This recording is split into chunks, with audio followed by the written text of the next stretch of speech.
munyumye nnyo ewamu walungi nnyo mulengera yonna gye tusula Katonda awadde ebirungi aboogera ebirungi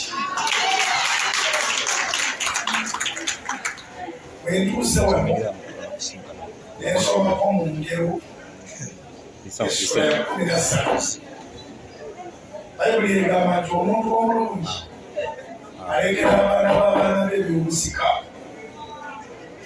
Ndabye wano ne ndabanga olunyiriro lutuukiridde mu maka g'omwami n'omukyala Kiyinji. Mwebale okutegekera abaana, mwebalire ddala. Ekituufu ng'obwedda aboogezi bwe bagamba twaze kola notisi. Nze nzikoze. Mwebale kutwaliriza, mwebale kutwagala.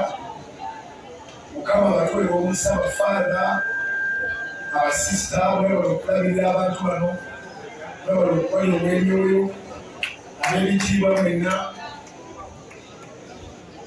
Vice President Emeritus, Omwami Kyonka Sekandi, bonna basaka munnange, kulamusiza ssebo.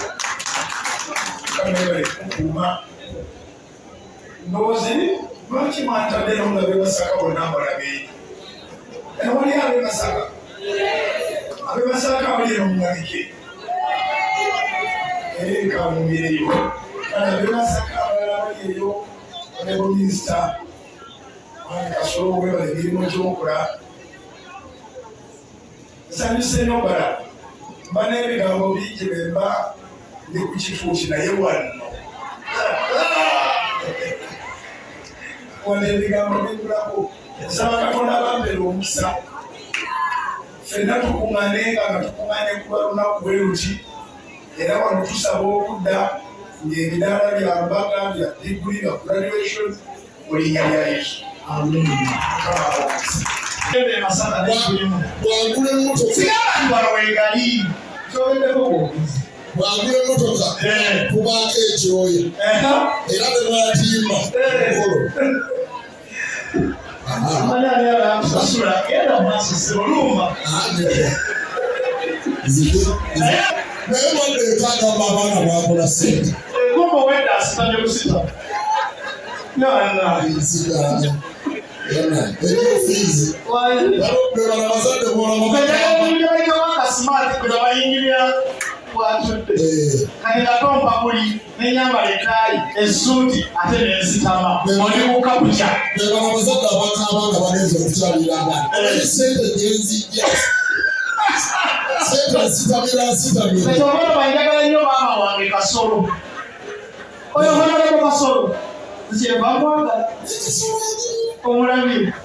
Akati kubamu ekifaananyi nga gw'olinaanye gw'alinaanye wandikaabye. Kiko Kasolo nange ninayo Kasako. Kibeere wano onsootinge. Kasako katambule n'abagamba tojja. Honorable Kasolo ntuuse emyaka gy'emyonga. Nange ogamba. Oli parish model. Entunula yo parish namba. Kubanga kati enjoka ezikuli mu lubuto parish. Kifufa ngeri lyaliwo nene. Fufeeso, okay. Mukulu Moses Basinobulaba. Kampite abafufa. Kurenzi sawa ya watu gena mwalika. Kasoke nendi. Kasoke tusande sumbi.